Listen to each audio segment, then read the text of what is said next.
Try HelloFresh UK to get 60% off your first box, 25% off for 2 months, and to, of course, help support this channel. Link is down in the description. Thank you for your support. Well, we might be back today as expected for a promotion party, but the fun does not stop there because we have got a tense title decider on the way, level on points with Doncaster in second with 2 games to go. Who's going to come out on top? We've got the harder games on paper. Thankfully, it's not going to matter in the grand scheme of things, but oh, an extra bit of silverware. It would be nice.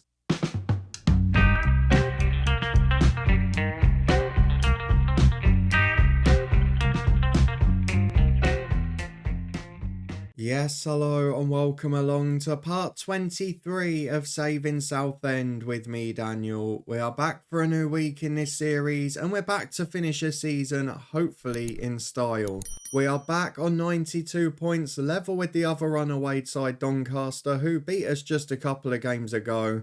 And we're stuttering towards the end of the year after securing promotion, which ultimately was the overall goal. However, now we have got a big finish to the season as we try and wrap up silverware. And of course, it's another link to our Build a Nation save of last year, isn't it? In that one, it was Grant McCann who went to Linfield and made history. Well, who's the Doncaster manager, both in real life and in this save? It's Grant McCann, and he is the man who will be trying to take them to the title at our expense. If you're looking forward to seeing if we can add silverware, or whether we have to settle for going up in second, then please do put a thumbs up on the video. It's been one hell of a season, which hopefully is going to finish in absolute style. But before we go and do that, we need to look at a few things, because we've got a youth intake with one player who might be quite decent for the future, but probably not to the level we're going to. We've got loads of contractual news. We're going to obviously review our season as well, but will it be in first place or second? We won't be doing it with Harry Cardwell because the legend of this save so far is out with knee tendonitis. But let's see the results since you were last here, because March was perfect. You saw the Tranmere game with me, you saw the Ebbsfleet game. We got the same score against Swindon, a 4-1 win. Joe Johnson with his first for the club, a good goal as well. 2 for Jaden Dans and 1 for Baggott. He was the new skipper of the side after a surprise sale before the next game. We played Northampton just after the non-league window closed. And we helped out a former old club, which we'll look at in a minute. Reece Russell-Denny got the winner there. That was a late one, and it was an important one, because if we hadn't won that, we'd have been behind today. April so far, not quite been so good. We did beat Orient in the first game of the month, but it was a busy Easter period, and unfortunately, the 2 games a week has caught up with us. In that one, a Jaden Dans brace and a Presty penalty, before Doncaster beat us by the same score. Will Ferry equalised immediately after their early pen, but we were outplayed from that point on. And then against Bradford, a frustrating 0-0 draw at home. We were actually the better side for the most part, but then late on, Daniel Rose had to make a very big save, and thankfully he did. But again, commanding performance from him, and it's another point on the board, so we're not going to get too upset. We now go into the final 2 against Cambridge and Forest Green, away to 12th place, at home to 4th place. 4th place Forest Green still chasing automatic promotion, and Cambridge, well, they can still finish as high as 10th, and I'm sure they'll be wanting to do that. But for now, let me show you that transfer news I was referring to, because ironically, after he popped up in our stream the other day, Kolo Toure is now joining us as a coach, subject to a work permit. Popped up in the weekly staffing meeting, as our teams have been expanded now that we've been promoted. But a model citizen, a great defensive coach, will be a beautiful addition to the team. We've also got 2 or 3 others joining as well. But let's go and have a look at the history. Because out goes Gus Scott Morris. He was out of contract at the end of the year. He wasn't going to be kept. And we had the situation where Saxonelli was coming back from his injury. Joe Johnson and Tomlinson could already play left back. And we still had Matheson on the right. So I looked at Kingdon, who could play right fullback. And I looked at Tomlinson, who could play right wing back. And I went, look, this is money we're not going to get if we wait till the summer. He might play 2 games before then. And we virtually already secured promotion at that point. So for 25 grand, I just thought it's a bit of bonus money and 3 months of wages we don't have to pay. It made sense, so out he went.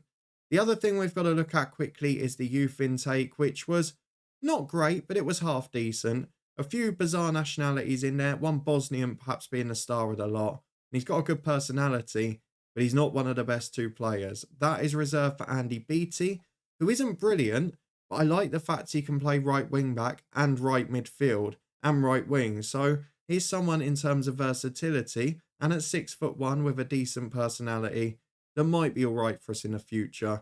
And Conley Lawrence Wolfenden, great name, not so great in ability. Natural holding midfielder, again quite good technically, but a little bit of a letdown on the physical front. No pace, no balance, no agility, and not the best player off the ball either. So I'm not sure holding midfield is the perfect role for him. We'll wait and see what he develops into. But overall, not the best intake. Could have been a little bit worse though. So that's most of the off the pitch stuff. You saw in the last episode that we got some agreements for new things at the club. You've seen that the facilities are on their way. The youth facilities will be upgraded in the summer. The junior coaching and youth recruitment already gone up. They're still looking at their stadium, which has not been progressed any further yet. So let's go and get into the final two games. See if we're going to win the title. Doncaster, I've got 5th place Walsall, but they're playing at home. And we're away to 12th place Cambridge. So let's see what formation and what team we can put out today. We'll be back in a minute to run through the 11 that will hopefully edge us closer to the title. Well, here we go. And while I do want to win the title, I've had to make some sensible decisions as well, because Harrison Parker is still struggling with fatigue. We might want to try and get him back next year, so I'm certainly not going to risk him injury-wise, but he is a player who's been really influential. I don't want to risk his health though, so he stays out today. Joe Johnson switches out for Tomlinson, who's better suited to the wing-back role. And the rest of it's fairly strong, but in a couple of areas, we are trying to give younger players experience. So, for example, Morehouse instead of Erin or Titchmarsh is a great one. But the rest of the team, it makes sense. We've got Daniel Rose in goal, Kingdon, Cox and Bagg at the back three, Matheson and Tomlinson the wing-backs, with Morehouse alongside Russell Denny. We've got to try and get him back next year. What an addition he has been in January. Our parent club have done us very well there. Hilton, Ferry and Presley the front three. Jayden Dans is back on the bench, but both of them have been brilliant. So let's just go and get into it. Cambridge away on a penultimate day. Can we find a way to get the 3 points? Well, 2 changes for Cambridge United, and this is a massive opportunity because we know that it could be a title and it would be a lovely way to do it. We know it could happen in real life again this season with either Wrexham or Notts County. We know it's happened various times before with back-to-back promotions. My club, Luton Town, in fact, did it in League Two and then League One.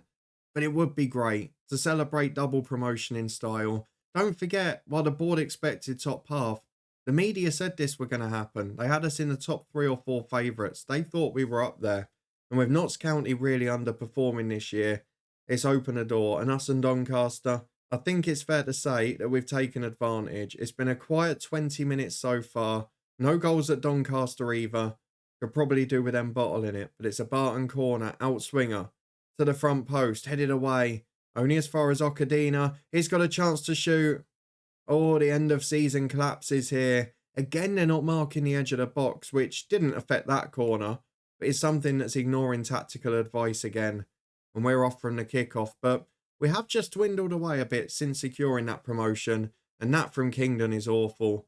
I know it's a big move for him and it's been a big change in lifestyle, but he's been so disappointing since he came back on loan. As Presley gets in, all from the kickoff. I thought Mannion saved it, but it went over via the woodwork. And with half an hour gone, there's only been 1 shot on target in this game. But we are now a point behind Doncaster as it stands. We need Walsall to do us a favour. And then we'll have home advantage on the final day. No shot on target after a blank against Bradford last time. Not been a good week in front of goal. Let's pump the fist, let's prove a point. Look at the nerves. Why is there so much nervous energy? You should be playing with freedom. You've already got promoted. You've done your main job. Just enjoy the day. Daniel Rose makes the save. He's going to bring it away. Maybe we've got it wrong tactically here, as it's a long ball forward towards Presley. We are, with him and a couple of others, just running out of steam after a long season. We've seen it a bit with Parker, Presley to a lesser extent, Ferry as well. We've had some real fatigue issues recently. What a save by Daniel Rose though. The offside flag was up, he wasn't a no. That is superb goalkeeping. Come on Walsall, we need a favour. Can we get back into this one as Cox wins the header for Hilton? Back to Kingdon. I will share who signed new contracts when we go through our season review, but A lot of this 11 is going to be here next year, and you'll see even less change than you did this summer. As Ferry gets in, brilliant run. Shot goes just wide. Probably should have scored in truth. I mean, the fact we're 1-0 down and Rose is our best player is probably a cause for concern. And you can see Ferry and Presley, two of those that are really struggling, both physically and in terms of performance, as Jana on the left-hand side finds Olasunde. Nice ball to May, and now they can counter us. They've got a 2-on-2 out there. They get in. It's another good save. Another top save from Daniel Rose, honestly. What a goalkeeper he is. I know we're going to have to replace a few of the lone players, but the permanents that are here, they'll keep us up comfortably next year. And with all the facilities getting improved, if they try and push through a new stadium as well, we are probably going to have to stick for a little bit next season. Maybe have less additions than normal. So for now, I'm just going to rest people. We've got Presley off for Dan's, Ferry off for Dewenny, or maybe even early, because he's been trying to get a bit of football in. Then in midfield, we'll take Dewenny off for Hilton as well, actually, or vice versa. And then we've got a nervous Russell Denny. We've got an apprehensive Morehouse. Let's get Harry Titchmarsh on. And then at the back, Lomas on for a nervous Kingdon. There's the 5. 1-0 down with 25 to go. Can we find a goal? Can we get on terms? Doncaster still drawing, so it gives us a chance on the final day. But it will be out of our hands if they then win. So that's where the draw could be important here. As Barton brings it away on the left to Janet, who's beaten Matheson. Good ball into McDonnell. It's a good header away by Cox, and Tomlinson can now break down the left. They've got quite a narrow pitch here at Cambridge, and I wonder if that's causing part of our problem. Airlie struggling to make the run there. Tomlinson goes long. Big ball for Dans to run after. It's straight through to Mannion. Easy to deal with. And he'll go for the big long kick down the right. Up towards Tomlinson again, who does well. Finds Saxon early, who is building his fitness up. But again, we're not starting him. We're not trying to build him up too much. As Dans gets in and was offside, we don't want to risk injuries at this point. So it's getting him minutes, getting him reintegrated, but not risking anything that will cause an injury. As May's got a corner for the home side, Cambridge, sorry. Forgot who we were playing there for a minute. They're coming in down the right. If they get a second now, it's probably game over. But let's not nitpick. If we finish second, it's still a pretty good season. As May gets in down the left-hand side. Good run, good strike into the side netting. I think Rose had it covered again. But it stays 1-0. And at the moment, we don't really look like getting an equaliser. I've got to be honest with you. Let's demand a bit more. Let's go positive. It is still 0-0 in the other game, but it's worth a risk because we've got the better goal difference. It's not come to anything though. 2 late goals at Doncaster. It finished 1 apiece. And we're 1-0 down here. So that means we will be a point behind going into the final day. Let's get that league table up and see what it looks like. Doncaster 93, us on 92.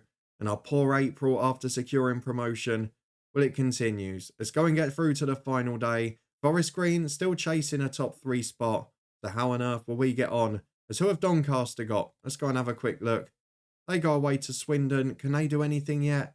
Swindon are 11th. No, they can't. So we've got the bigger game by far. Will the pressure get to Forest Green as well?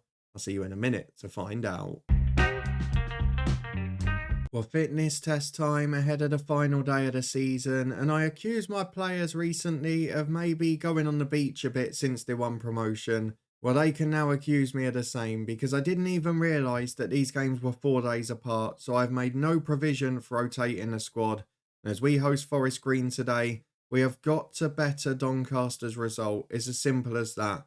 If they draw, we have to win. If they lose, we have to draw. If they win, we can't stop them winning a title. So come on, Swindon is the first message of the day. They're playing 4-4-2. We're at home.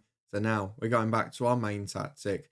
Forest Green have Charlie McCann, Northern Ireland star in our Builder Nation last year. Deduction, the man we tried to sign last summer. Well, they've got some quality, haven't they? Matty Stevens is still there too. Let's pick our team. We'll be back in a minute to run through it. Well, not too many changes today because we do want to win this title, but I've had to make 1 or 2 exceptions on the bench to allow for a little bit of sentiment, so you'll have to forgive me for that. The main reason is both Dan Mooney and Jack Earing will probably not play for this club again. Dan Mooney was huge for us in that first season where, let's be honest, we were struggling without a squad. He played out of position, then he played up front, He was brilliant all across the board, and he was a big part of our success that year. And Jack Earin, well, a big part of our promotion last season, so deserves a shout out. Our first 11 though is back to a 4-4-2, and this is what we've gone for. It is Daniel Rose in goal, Matheson and Joe Johnson the fullbacks, with Parker back in alongside Baggett the skipper. We've then got Hilton and Ferry out wide, with Titchmarsh returning alongside Russell Denny, and Presley and Dans partnered up front with not much on the bench to support them. So let's go and get through to the final day of the season. Can we beat Doncaster's score? And can Swindon do us a big favour? 5 changes for the visitors who, well, they've still got a chance at third today, I think. We'll have a little look at the table in a minute just to make sure that's still right. We pause it here. Get the table up. They are, 1 point behind Port Vale. So let's keep that table on the board. And let's see what's happening at Swindon, where at the moment it's still 0-0. 10 minutes gone. It's been a quiet, cagey start here in front of an almost full Roots Hall.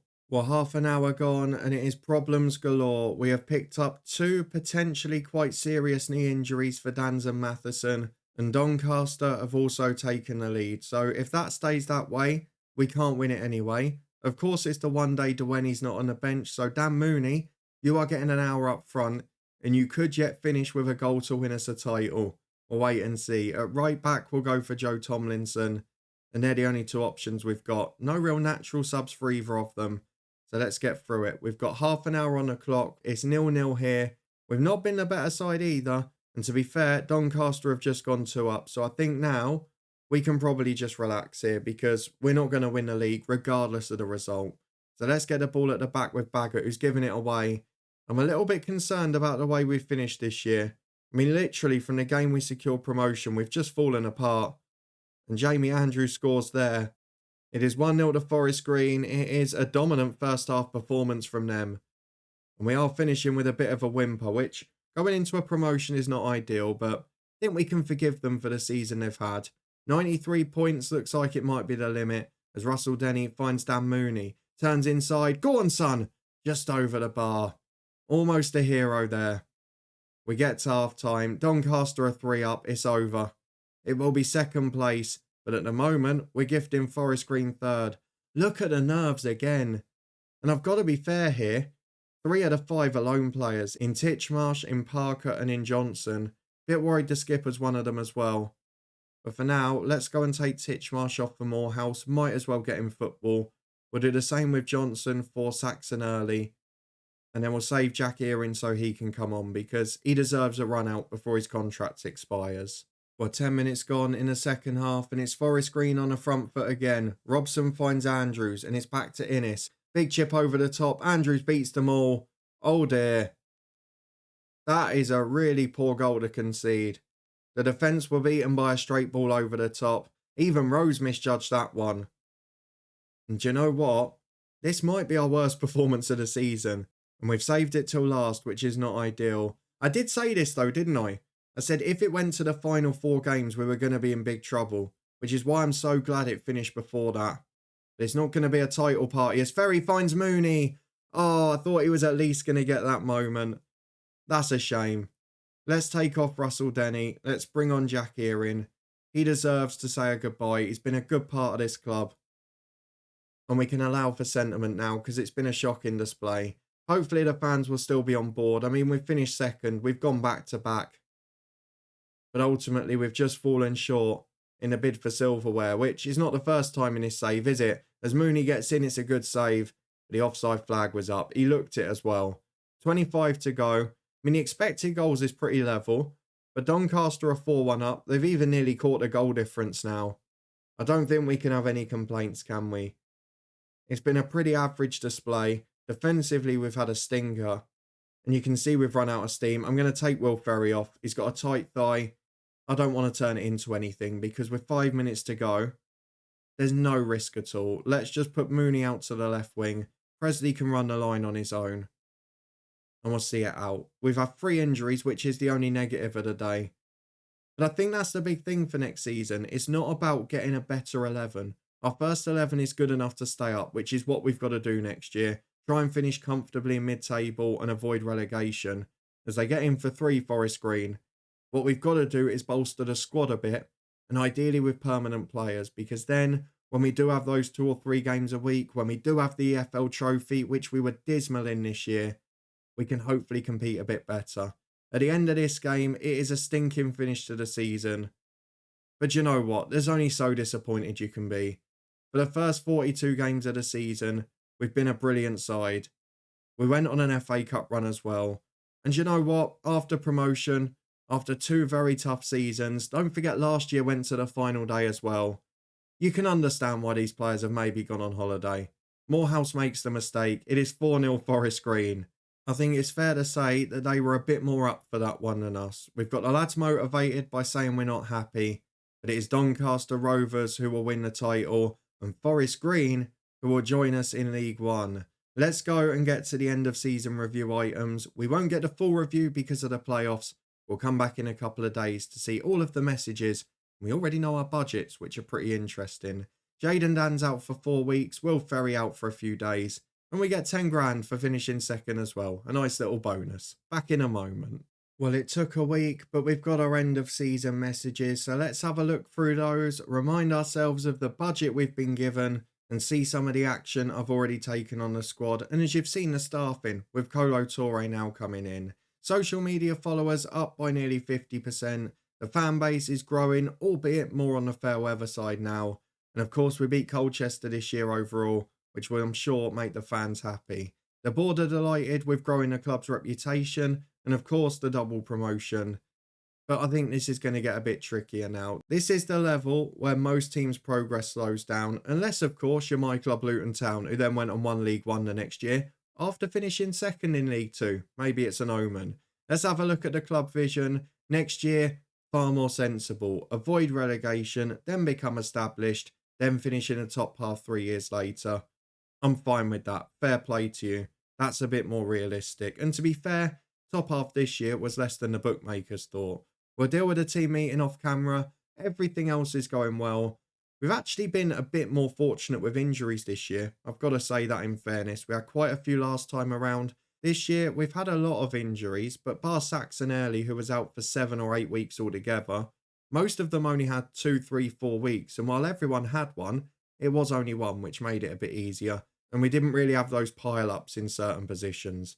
So let's go and have a look at the squad and see what I've got prepared, because one of the things I've been working on is getting a lot of players tied down for the future, because I want the core of this squad to keep us up next year while we pay for all of the improvements off the pitch with the finances, with the training facilities, with the youth facilities, etc, etc. And if they do build a new stadium, I've got to look after us on that front as well. So one of the things we've done as a result of that is tied down a lot of the key players for another 2 seasons. The likes of Morehouse, Matheson, Presley, Hilton, Ferry, early before he got injured, but Baggett and Rose as well. All long-term deals with the likes of Tomlinson and Cardwell signing a year as well. And if we can just bring back 2 or 3 of the best loan players, ideally Parker and Russell Denny, then I think we're probably only 5 or 6 signings away from competing in League One. We've got to look at the loans as well. I mean, we've got Cameron Ishmael, who's going to be good enough to be our backup left back next year. There's a couple of others who maybe can be an emergency centre half, and D can come and be a third choice goalkeeper. We're not going to have to do bundles next year. And again, I just want to try and find a few young permanent players, and then if we can, beef out the squad with 1 or 2 loans. But I don't want them to be players who we rely on in the first team, not to the extent of 4, 5 or 6 like we've had this year.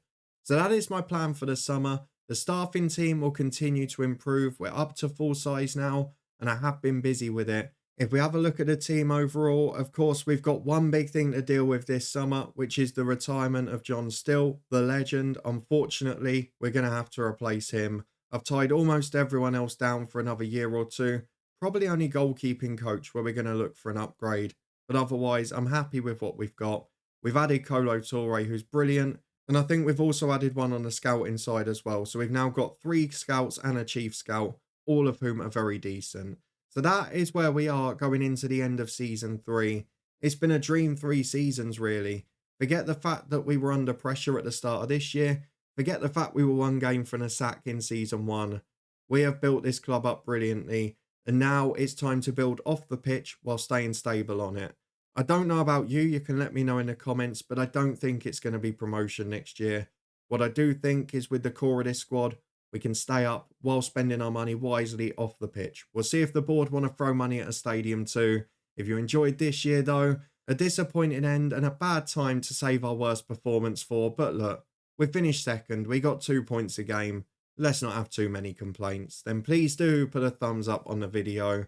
Let me know where you think we'll finish next year, what positions you think we need to improve, and do we need to change anything tactically, or are you thinking the two we've got are strong enough? If you want to stay up to date and find out what we do, as well as what the board does over these summer months, then please do subscribe and turn that notification bell on. We'll be back in a couple of days' time for the start of our first season back in League One, as Southend United continue their ascent back towards the top end of English football. There's going to be plenty of transfers and news off the pitch, but hopefully that won't be the only excitement on the channel, because we had the finish to our first season at a new club in the head coach yesterday, and we'll be back with a new season special in that one tomorrow, or maybe some job interest, who knows. You can find that playlist up in the eye above if you've missed any of it, as well as our top threes, the Twitch channel, the football podcast, and so much more. Do check out HelloFresh UK if you haven't already. Link in the description for 60% off your first box and to help support the channel. And also, if you're doing your Amazon Black Friday shopping, you can find a link down there as well for my stuff.